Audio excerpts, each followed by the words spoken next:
محمدا رسول الله ويقيني أدنو إليه.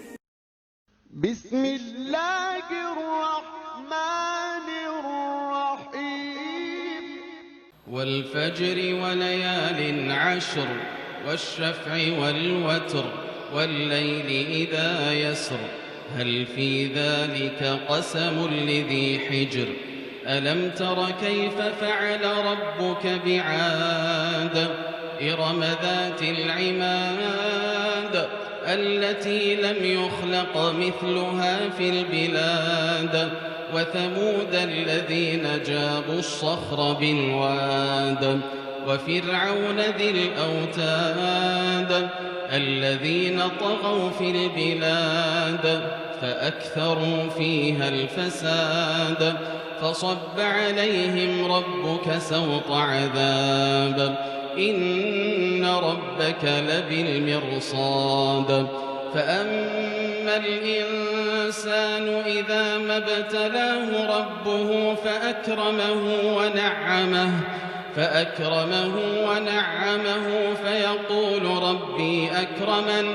وأما إذا ما ابتلاه فقدر عليه رزقه فيقول ربي أهانن كلا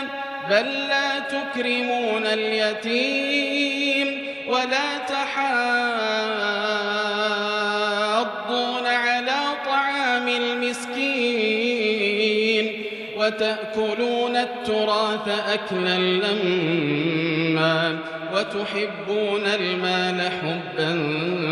جما كلا إذا دكت الأرض دكا دكا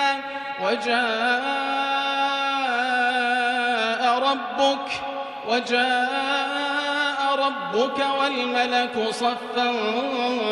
صفا وجيء يومئذ بجهنم يومئذ يتذكر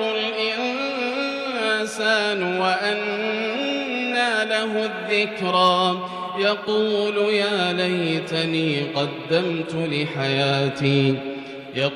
يا ليتني قدمت لحياتي فيومئذ لا يعذب عذابه أحد ولا يوثق وثاقه أحد يا أيتها النفس المطمئنة ارجعي إلى ربك راضية مرضية فادخلي في عبادي